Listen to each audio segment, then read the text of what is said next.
রমজানের তৃতীয় সপ্তাহ চলছে। ঈদের আর মাত্র 10 দিন বাকি। চারদিকে ঈদের আমেজ, দোকানপাটে কেনাকাটার ধুম, শহর জুড়ে ঝলমলে লাইটিং, রঙিন ব্যানার আর মানুষের কোলাহল। রাফি আর তানিয়া 5 বছর ধরে সংসার করছে। তাদের দাম্পত্য জীবন ভালোই চলছিল, কিন্তু ছোটখাটো বিষয় নিয়ে রাগ অভিমান লেগেই থাকত। এবার রমজানে দুজনেই ব্যস্ত। রাফি অফিসের কাজে ব্যস্ত আর তানিয়া সংসারের নানা ঝামেলায় ডুবে আছে। দুজনেই ভেবেছিল একে অপরের জন্য সারপ্রাইজ উপহার আনবে, কিন্তু কাকতালীয়ভাবে দুজনের কেউই কিছু আনেনি। অপেক্ষার শুরু। ঈদে বাড়িতে যাওয়ার আগের রাতে ইফতারের পর তানিয়া রান্নাঘর গুছিয়ে বসার ঘরে এসে দেখল রাফি সোফায় বসে মোবাইল স্ক্রল করছে। শুনছো?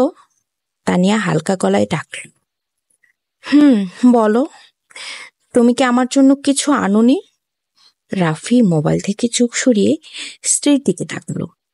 তানিয়া নতুন সালোয়ার কামিজ পরে আছে, হাতে মেহেদির রং শুকিয়ে আসছে, চেহারায় এক ধরনের প্রত্যাশা। রাফি একটু অপ্রস্তুত হয়ে বলল, মানে কি আনবো? তানিয়ার মুখ গম্ভীর হয়ে গেল। মানে তুমি কিছু আনোনি? রাফি এবার একটু অসহায় বোধ করল। সত্যি বলতে সে ভেবেছিল তানিয়া আগে উপহার দিবে, তারপর সে কিছু দিবে। তুমিও তো আমার জন্য কিছু আনোনি, তাই না? তানিয়া এবার চুপ হয়ে গেল, কারণ সে আসলেই তো কিছু আনেনি। দুজনের মধ্যে অভিমান জমতে লাগলো। এবার বাসার পরিবেশ একদমই বদলে গেল। কয়েক মিনিট আগে তারা ইফতারের পর হেসে কথা বলছিল, কিন্তু এখন যেন অদৃশ্য এক দেয়াল তৈরি হয়ে গেল দুজনের মধ্যে। তানিয়া রুমে চলে গেল আর রাফি সোফায় চুপচাপ বসে রইল। তানিয়ার মনে খচখচ করতে লাগলো, রাফি কি এতটাই ভুলে গেছে আমাকে? ঈদের আগে তো সবাই তাদের স্ত্রীদের জন্য কিছু না কিছু তো নিয়ে আসে, সে কি আমাকে আর আগের মতো ভালোবাসে না? অন্যদিকে রাফিও মন খারাপ করে ভাবছে, তানিয়া নিজেও তো কিছু আনেনি, তাহলে শুধু আমার একার দোষ কেন? ভালোবাসা কি শুধু উপহারেই বোঝানো যায়? অভিমান থেকে দূরত্ব সৃষ্টি হতে লাগলো। রাফি উঠে গিয়ে রুমের দরজায় দাঁড়ালো। তানিয়া, তুমি কি সত্যিই রাগ করেছ? না, ছোট উত্তর এলো ভেতর থেকে। রাফি ধীরে ধীরে দরজা ঠেলে ভেতরে ঢুকলো। তানিয়া আয়নার সামনে দাঁড়িয়ে আছে, গালে অভিমানের ছাপ স্পষ্ট। তাহলে এমন করছো কেন?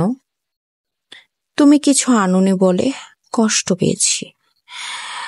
রাফি সামনে গিয়ে তানিয়ার হাতটা ধরল। শোনো, ভালোবাসা শুধু গিফটের উপর নির্ভর করে না।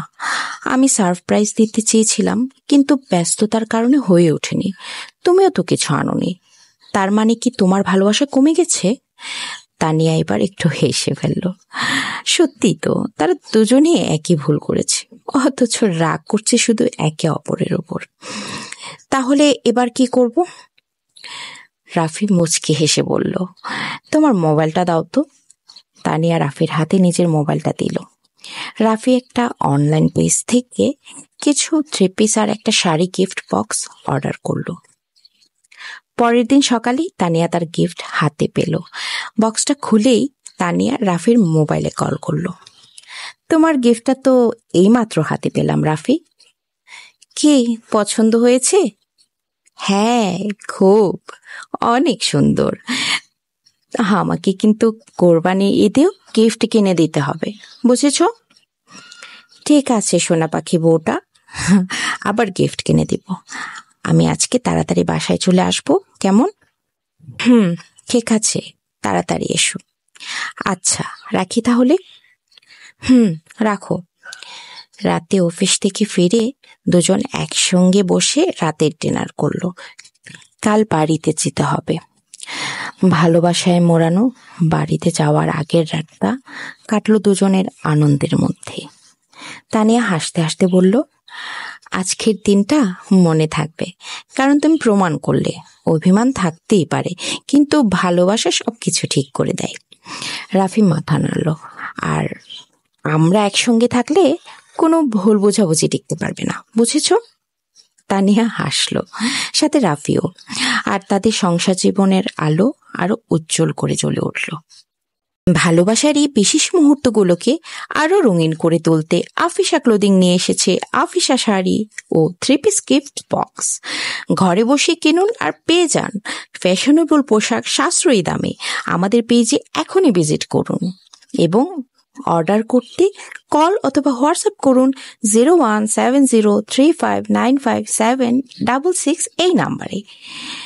রহমত, মাগফিরাত আর বরকতের মাসে আপনাদের জন্য রইল আমাদের আন্তরিক শুভেচ্ছা। আফিসা ক্লোদিং এর সাথেই থাকুন। রমাদান মোবারক। Afisa clothing, make your style and buy happiness.